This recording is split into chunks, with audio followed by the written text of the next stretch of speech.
In this video, we'll prove the important properties of normal subgroups. The very first one is prove that the intersection of two normal subgroups is again a normal subgroups. If we have two normal subgroups, suppose it is H and K, then their intersection is also a normal subgroup of G. So solution, let M and N be two normal subgroups of a group G.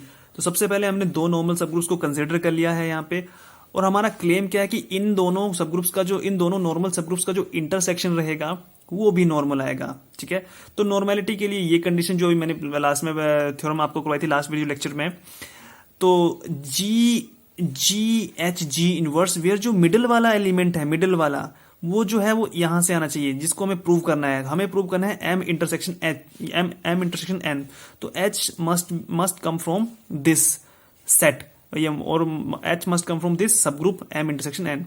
So ji H G inverse belongs to M intersection N for all G in a group G, for all G in a group G, and जो middle वाला element है H, and for all H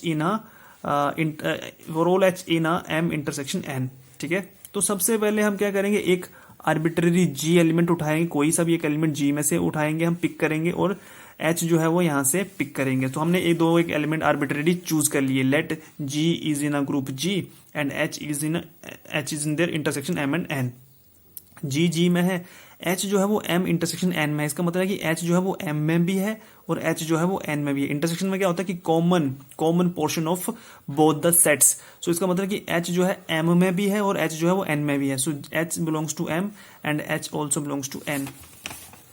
since G जो है वो group जी का member है, H जो है वो एम में है, एंड एम जो है वो नॉर्मल सब ग्रुप है जी का. ये तो गिवन है, दिस इज गिवन. सो इसका मतलब ये हो by previous theorem M is normal in G. इसका मतलब ये हुआ कि G H G inverse belongs to M by previous theorem.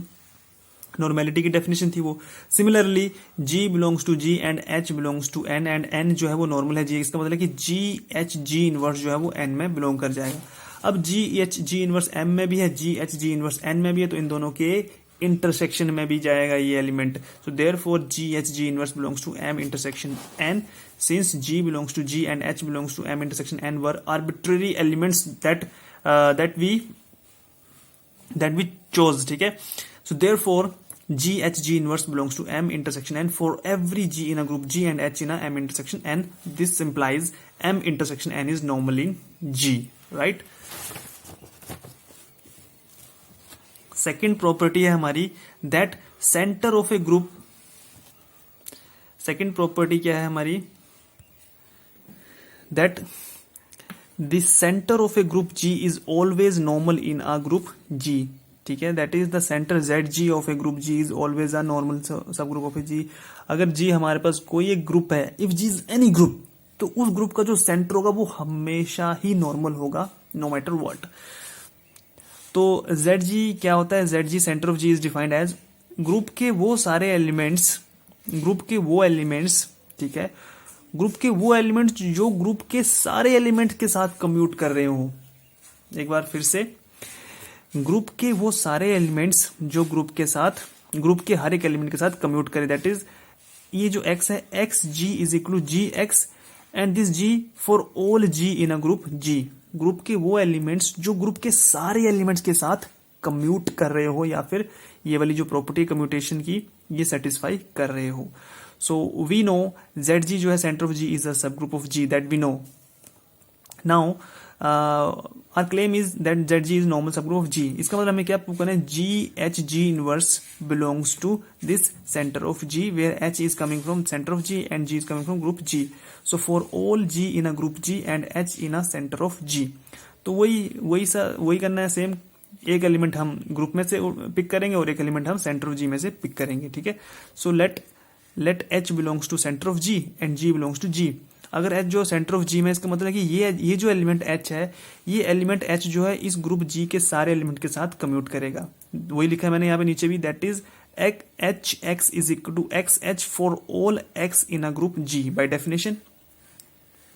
Now अब G अब H जो है वो ग्रुप के सारे एलिमेंट के साथ कम्यूट करेगा, इसका मतलब इसके साथ भी कम्यूट करेगा क्योंकि ये भी तो ग्रुप का एलिमेंट है। G is also an element of group G, तो इसका मतलब H जो है वो इसके साथ भी कम्यूट करेगा। सो देयरफॉर इस X की जगह हम क्या रखेंगे G। So therefore h g is equal to g h as G belongs to G, क्योंकि यहाँ पे क्या लिखा हुआ है, इसकी डेफिनेशन क्या होती है कि H जो है वो ग्रुप के सारे एलिमेंट्स के साथ कम्यूट करेगा। तो अब G ग्रुप का एलिमेंट है तो इसके साथ भी कम्यूट करेगा। So h g is equal to g h. Now consider this one, ये चीज हमें चाहिए, किसकी, ये चीज हमें चाहिए, this must belong to centre of G। So consider g H G inverse, it can be written as g H G inverse. अब जी एच किसके इक्वल है, g h is equal to h g, ठीक है। यहाँ पे ये देखो g h is equal to h g. So ji h को हमने रिप्लेस कर दिया एच जी से, फिर इसको जी और जी इनवर्स क्या हो जाएगा, जी और G inverse is nothing but identity. G और जी इनवर्स किसके इक्वल हो जाएगा, identity. So H E is equal to H, और एच किसका मेंबर था, जेड जी का। ये देखो हमने एच को किस में चूज किया था, H belongs to centre of G. So इसका मतलब ये हुआ कि जी एच जी इनवर्स जो है वो जेड जी का मेंबर हो गया। सिंस एच और जी जो थे वो आर्बिट्ररी एलिमेंट्स थे, तो therefore g H G inverse belongs to centre of g for all H in centre of g and g in the group g, therefore centre of g is a normal subgroup of ji.